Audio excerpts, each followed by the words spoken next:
नमस्कार, बहुत स्वागत है आपका INS 24/7 में। मैं हूं आपके साथ नदीम अहमद और वक्त हो चला है 9 PM का। तो चलिए बिना देरी के बुलेटिन की शुरुआत करेंगे और पहली खबर अयोध्या से। अयोध्या के राम मंदिर में कथित चढ़ावा चोरी मामले में FIR दर्ज कर ली गई है। मामले में ट्रस्ट के सदस्य कृष्ण मोहन की शिकायत पर FIR दर्ज हो गई है।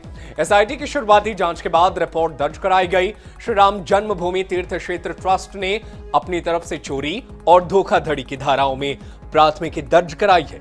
बताया जा रहा है कि FIR में 8 लोगों का नामजद किया गया है। इसमें रामाशंकर यादव, टिन्नू यादव, अनुकल्प मिश्रा, अविनाश शुक्ला, मनीष यादव, रामाशंकर मिश्रा, सुभाष और करुणेश का नाम शामिल है।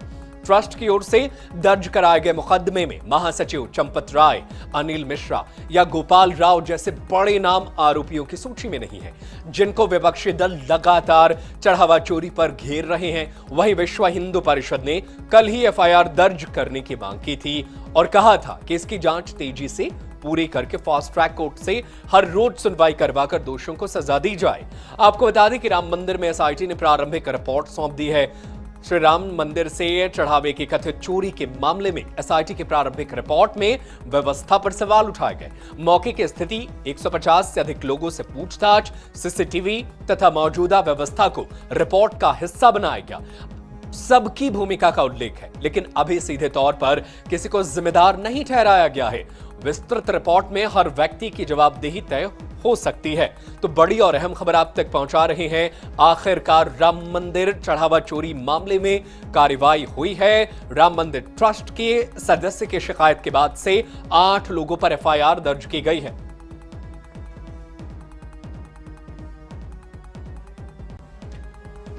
तो अनुकल्प मिश्रा, लवकुश मिश्रा को गिरफ्तार किया गया है। कार्रवाई लगातार जारी है और कार्रवाई का असर यह है कि अब जो है FIR दर्ज हो गई है, कार्रवाई आगे बढ़ रही है।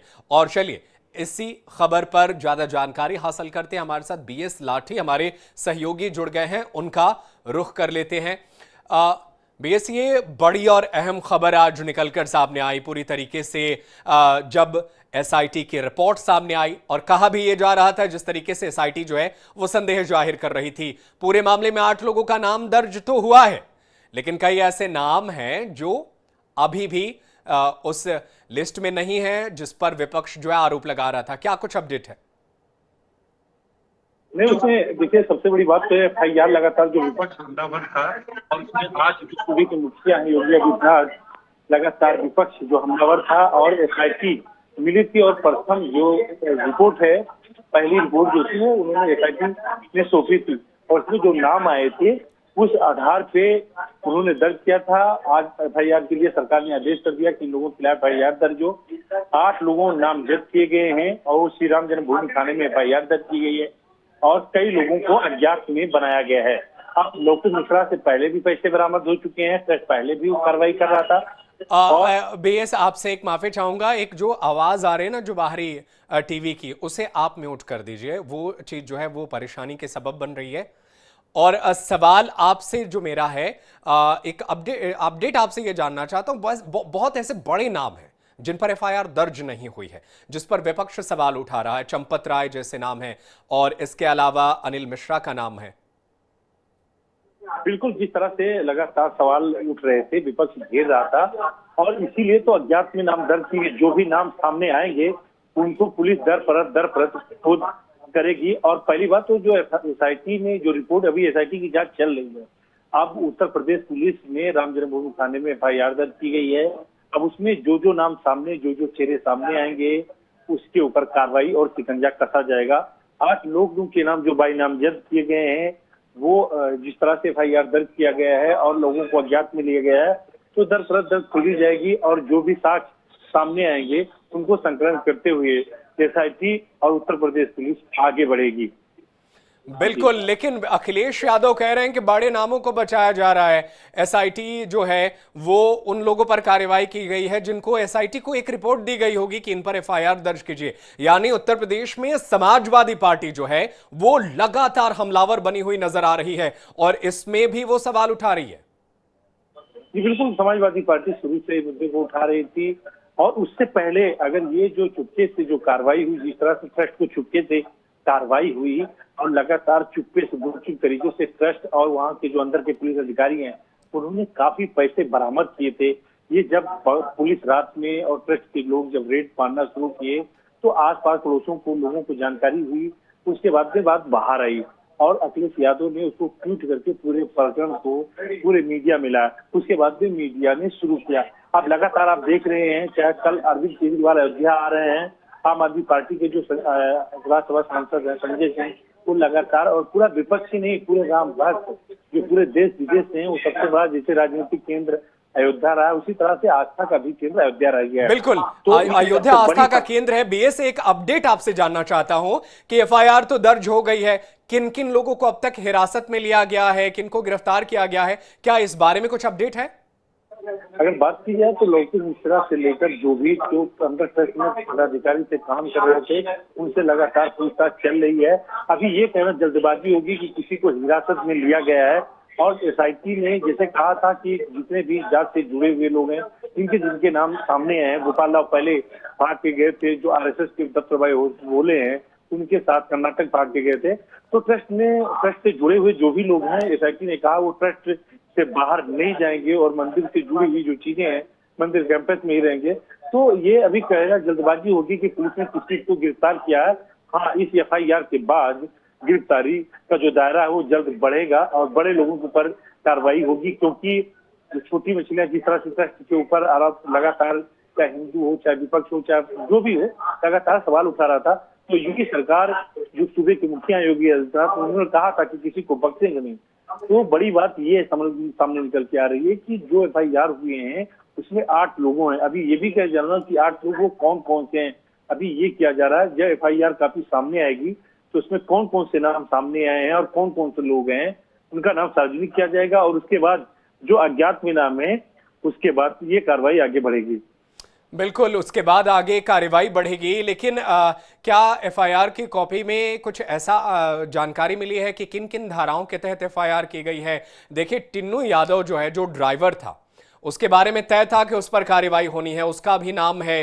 तो क्या उसे अब तक हिरासत में लेने की कोशिश नहीं की गई है या पुलिस जो है बस शुरू कर चुकी है, अब भले अपडेट अभी आना बाकी है?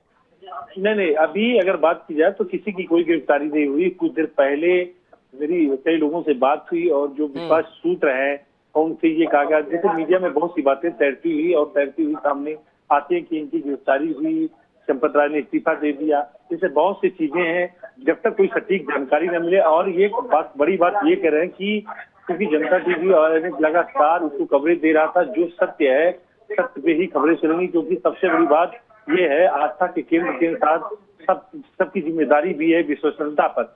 तो आप ये भी देख रहे हैं कि जिस तरह से तमाम अफवाहें भी थी कि इनका नाम आ रहा है, उनका नाम आ रहा है, ये कागभूषणी की जो मूर्ति थी वो गायब हुई, आज ट्रस्ट के पदाधिकारियों ने उसको दिखाया और जनता टीवी पर भी एक बयान भी दिया। और वहाँ के जो पुजारी थी कागभूषणी, जो तमाम चीज जो गहने हैं वो राम मंदिर में सुरक्षित रखे हैं।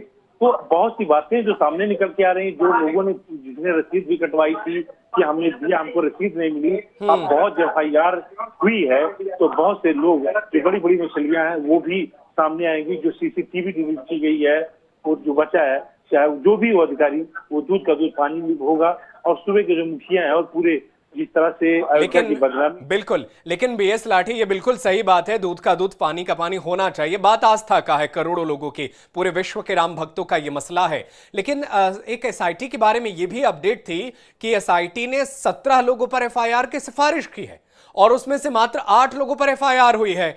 तो ये भी तो अब सवाल बनता है ना कि क्या किसी को बचाने की कोशिश हुई है? ये जो आपने 18 लोगों का नाम किया, ये तो चलती हुई बात है। किसी ने हम और आपने या किसी ने, वो जो एसआईटी की रिपोर्ट थी वो अपर मुख्य सचिव को दी गई थी, वो एसआईटी ने गोपनीय दी थी। उसमें जिस एसआईटी ने नाम दिया है, जो प्रमुख चेहरे हैं, उसी के ऊपर एफआईआर दर्ज किया गया है। और जो 150 लोग अज्ञात थे, जिसमें यह हवाला दिया जा रहा था कि 150 लोग अज्ञात हैं, तो जो एफआईआर हुई है वो सीएम कार्यालय के कहने के बाद हुई है। बिल्कुल, लेकिन अब जब 8 लोगों का नाम दर्ज हुआ है तो देखना होगा कि आगे अब कैसे कार्रवाई बढ़ती। बहुत शुक्रिया बीएस लाठी आपका तमाम जानकारी के लिए। आप नजर बनाए रखिएगा, आगे भी आपसे जानकारी हासिल करते रहेंगे। तो ट्रस्ट की शिकायत के बाद से कार्रवाई हुई। और चलिए इसी खबर पर चर्चा करने के लिए हमारे साथ समाजवादी पार्टी के प्रवक्ता आजम खान जुड़ गए, उनका रुख कर लेते हैं। बहुत स्वागत है सर आपका INS 24/7 पर। पहला मेरा सवाल तो यही है, 8 लोगों पर FIR दर्ज हुई है, अब तो खुश होंगे आप क्योंकि कार्रवाई हो रही है, आप मांग तो कर रहे थे और अब देखिए कार्रवाई कर रही है योगी सरकार। देखिए, सरकार देर आई दुरुस्त आई, सरकार से लगातार ये मांग हो रही थी। बिना FIR के कोई इन्वेस्टिगेशन संभव नहीं है। अब FIR हुई है तो इन्वेस्टिगेशन संभव होगा, लेकिन फिर भी अभी भी FIR में सिर्फ और सिर्फ वो छोटे कर्मचारी ही लिए गए हैं, जिसकी आशंका बार बार अब छोटे और बड़े आप छोटे और बड़े करने लगे सर। एक तो पहले कह रहे थे कि FIR करिए, जब FIR कर भी दिए तो अब कह रहे हैं कि ये छोटे हैं वो बड़े हैं। अब आप जिसका नाम लेंगे उस पर केस दर्ज होगा सर? बिल्कुल, जो लोग बड़े लोग इन्वॉल्व थे, क्या SIT ने उन लोगों को हटाने के लिए सबूतों से छेड़छाड़ करी और इतने दिन तक FIR को टाला? FIR तो तुरंत दर्ज होती है ना। अगर कोई किसी भी आदमी ने रिक्वेस्ट करी कि ये परेशानी है तो FIR तो दर्ज होनी चाहिए थी। क्यों FIR को इतने दिन तक टाला गया? अगर सरकार की मंशा साफ थी, जो राम भक्त लोग हैं, सनातन के मानने वाले हैं, उनके साथ जो ये महापाप किया गया, गद्दारी की गई, मंदिर के दान के साथ जो हेराफेरी की गई, क्या यकीनन ये एक शर्म का विषय नहीं है? तो शर्म का विषय है, तभी तो कार्रवाई हो रही है ना। अब उसमें आप छोटे बड़े ढूंढने लग रहे हैं। पहले तो आप कहते थे कार्रवाई नहीं हो रहा। अगर पुलिस FIR दर्ज करेगी तो पहले पुख्ता जांच पड़ताल करेगी ना कि चोरी हुई है कि नहीं हुई है, या किसी का भी नाम दर्ज कर देगी? क्या कार्रवाई का ये तरीका सही है कि पहले ऐसे लोगों से जांच कराई जाए जो सरकार के ही मातहत हैं, सरकार के ही हुजूरी में रहते हैं, बिना किसी लीगल राइट्स के? जब तक आपके पास कानूनी हक नहीं होगा, जब FIR हो गया तो इन्वेस्टिगेशन के पास कानूनी अधिकार होता है कि वो जांच को कुछ भी जब्त कर सके, लोगों को अरेस्ट कर सके। आखिर आज अरेस्ट हो रहे हैं ना लोग, ये लोग 8 दिन पहले ही अरेस्ट होने चाहिए थे।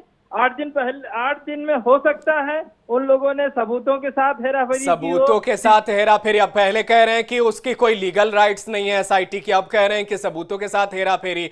आप मतलब चारों तरफ से आप ही खेलना चाहते हैं। सवाल यह है कि आप लोगों ने आरोप लगाया था, FIR दर्ज कराने के लिए आप लोगों ने आवेदन दिया था क्या थाने में? FIR जो लोग वहां जिम्मेदार थे, अयोध्या में कई एप्लीकेशंस पड़ी हैं, आप चाहें तो पता कर लें। समाजवादी पार्टी ने दिया था क्या एप्लीकेशन?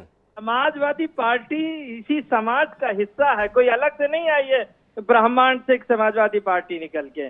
जब समाज के वहां अयोध्या के महंत और तमाम लोग जो वहां से जुड़े हैं, उन्होंने एप्लीकेशन दिया तो उस एप्लीकेशन पे कार्रवाई होनी चाहिए थी, लेकिन सरकार उसको दबाए बैठी रही, कोशिश करती रही कि वो चीजें लिपापोती हो जाएं और छोटी मछलियां फंस जाएं और बड़े लोग आराम से इससे निकल जाएं। ये कोशिश उसकी कामयाब हुई है। हम उम्मीद अब भी करते हैं, चलिए आज के डेट में भी कम से कम निष्पक्ष और ईमानदार जांच हो जाए।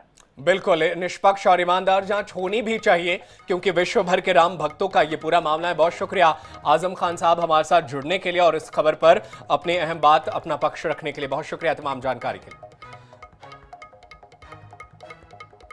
और चलिए बिना देरी के खबरों में आगे बढ़ते हैं और अब बात दक्षिणी अमेरिकी देश वेनेजुएला की करते हैं। वेनेजुएला में बुधवार शाम आए 2 बड़े भूकंपों ने भारी तबाही मचा दी। दोनों भूकंपों के बीच सिर्फ 39 सेकंड का अंतर था।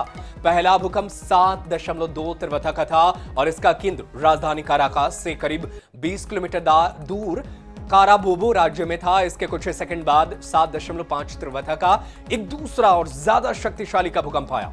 अब तक 164 लोगों की मौत की पुष्टि हो चुकी है। हालांकि USGS ने आशंका जताई है कि इस आपदा में कम से कम 10,000 से अधिक लोगों की मौत हो सकती है।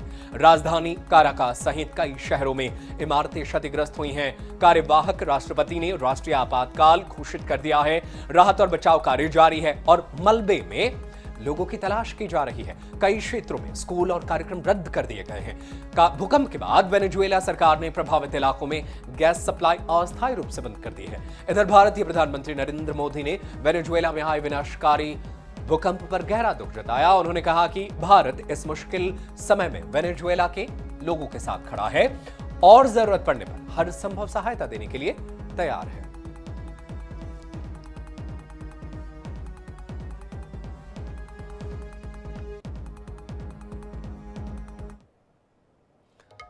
तो ये वेनेजुएला से आई ये 6 तस्वीरें, भूकंप ने पूरे वेनेजुएला को दहशत में डाल दिया है। कहा यह जा रहा है कि कम से कम 10,000 लोगों की इसमें जान गई है। भूकंप से इमारतें ताश के पत्तों की तरह ढह गई। जान बचाने के लिए लोग भागते नजर आए। सीसीटीवी जो तस्वीर आई है उसने पूरी दुनिया के लोगों में दहशत पैदा कर दी है। गिरती इमारतों के वीडियो भी हैरान करने वाले हैं।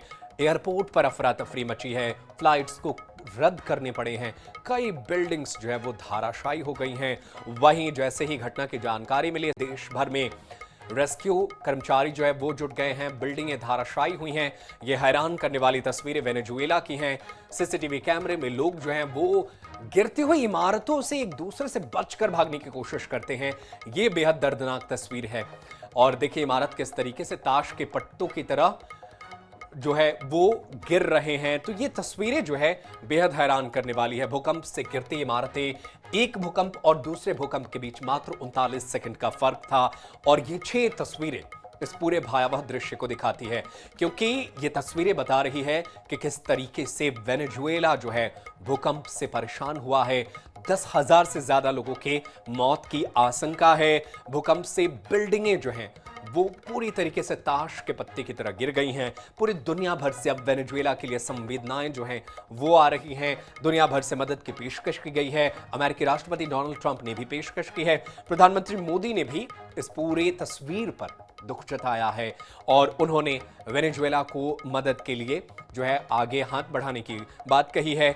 रेस्क्यू टीम जो है वो लगातार रेस्क्यू कर रही है। ये तस्वीरें रेस्क्यू के जुटे की तस्वीरें हैं, जब जो है कर्मचारी जो है वो लोगों को बचाने की कोशिश कर रहे हैं। घायलों को निकालकर अस्पताल पहुंचाया जा रहा है। कार्यवाहक राष्ट्रपति जो वेनेजुएला की हैं उन्होंने पूरे देश में इमरजेंसी घोषित कर दिया है और अब जो है लोगों को बचाने की कोशिश जारी है। और चलिए बिना देरी के खबरों में आगे बढ़ते हैं और अब बात एनसीईआरटी की किताब में आपातकाल का अध्याय क्या जुड़ा है। सियासत की नई किताब खुल गई। बीजेपी इसे इतिहास का काला सच बता रही है तो कांग्रेस इसे बच्चों की पढ़ाई में राजनीतिक एंट्री करार दे रही है।